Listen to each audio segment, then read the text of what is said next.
Hi, welcome to our channel happy family vlog. இன்றைக்கி Sunday ஸ்பெஷலாக நம்ம வீட்டில் வந்து ப்ரான் தொக்கு எப்படி பண்ணுறதுன்னு பார்க்க போகிறோம். வாங்க வீடியோக்குள்ளே போகலாம். அதுக்கு என்னென்ன இன்க்ரீடியன்ட்ஸ் தேவைன்னு சொல்லி எடுத்து வச்சுருக்கேன். வாங்க. ஒரு 4 பெரிய வெங்காயம் எடுத்து பொடியாக கட் பண்ணி வச்சுருக்கேன். 4 தக்காளி அதையும் பொடியாக கட் பண்ணி வச்சுருக்கேன்.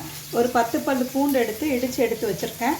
பூண்டை தட்டி சேர்க்கும் போது தான் வாசனை நல்லாயிருக்கும், அதனால் தட்டி சேர்த்துக்கோங்க. ஒரு 75 ml அளவுக்கு எண்ணெய் எடுத்துக்கோங்க. எறா தொக்குக்கு வந்து எண்ணெய் நிறைய இருந்தால் தான் நல்லாயிருக்கும். கொஞ்சம் எண்ணெய் கூடவே சேர்த்துக்கலாம்.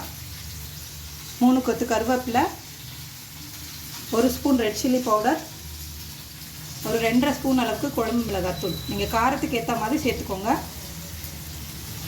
இது வந்து ஒரு 400 கிராம் அளவுக்கு எறா எடுத்து க்ளீன் பண்ணி வச்சுருக்கேன். 1.5 ஸ்பூன் இஞ்சி பூண்டு பேஸ்ட்டு,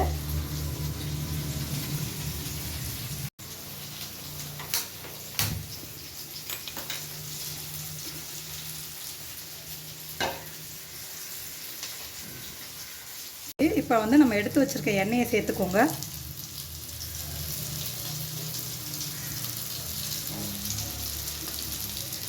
கடுகு உப்பு மட்டும் நான் வந்து இன்க்ரீடியன்ஸில் சொல்லலை, அது வந்து உங்கள் தேவைக்கு ஏற்ப சேர்த்துக்கோங்க. தாளிக்கிறதுக்கு கடுகு, தேவையான அளவுக்கு உப்பு மட்டும்.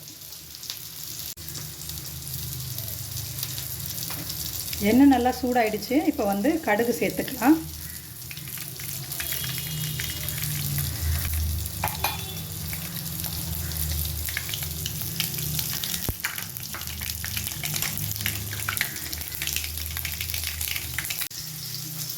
இப்போ எடுத்து வச்சுருக்க பூண்டு சேர்த்துக்கோங்க.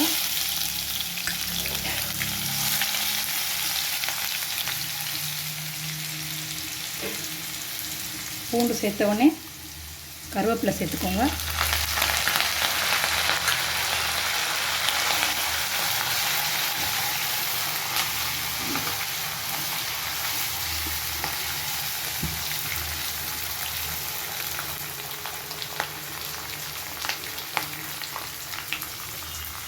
நம்ம எடுத்து வச்சுருக்க வெங்காயம் அதையும் சேர்த்துக்கலாம். பூண்டு ரொம்ப நேரம் கருக விடக்கூடாது, அதனால் உடனே சேர்த்துக்கலாம்.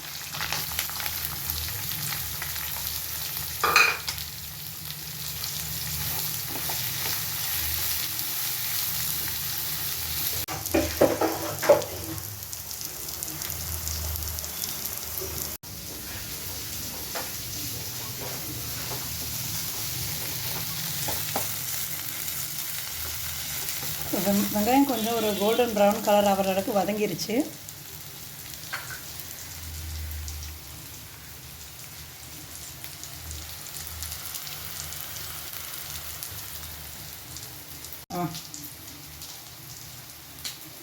இப்போ வந்து நம்ம கட் பண்ணி வச்சுருக்க தக்காளி இது கூட சேர்த்துக்கலாம்.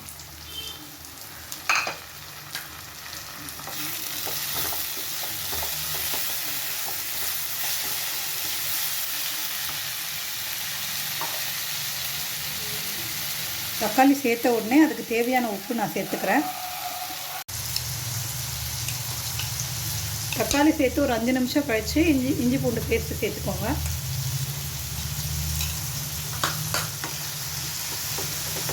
தக்காளி வதங்கிறதுக்குள்ளேயே இஞ்சி பூண்டோட பச்சை வாசனையும் ஓரளவுக்கு போயிடும்.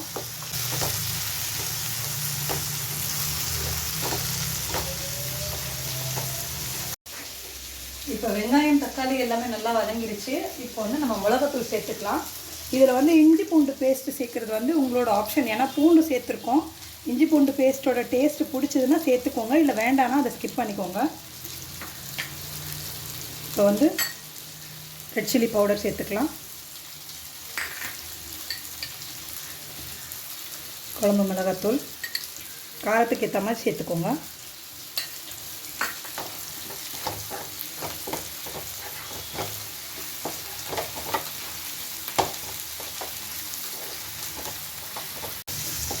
ஒரு 5 நிமிஷத்துக்கு மிளகாத்தூளோட பச்சை வாசனை போகிற அளவுக்கு வதக்கி விட்டாச்சு. இப்போ வந்து நம்ம எடுத்துருக்க எறாவை வந்து தண்ணி இல்லாமல் சேர்த்துக்கோங்க. எறாலேருந்து நல்லா தண்ணி விடும், தண்ணி எதுவும் சேர்க்க தேவையில்லை.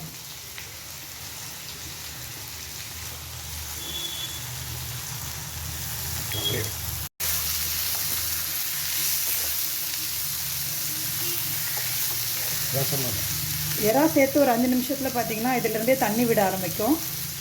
ஃப்ளேமை வந்து கொஞ்சம் லோவில் வச்சுருங்க.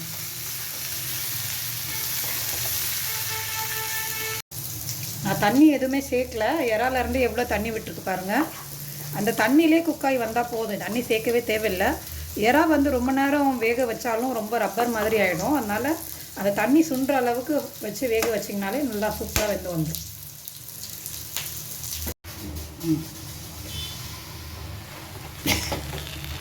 இப்போ வந்து நல்லா எண்ணெய் பிரிஞ்சு இறாவெலாம் நல்லா வெந்து வந்துருச்சு.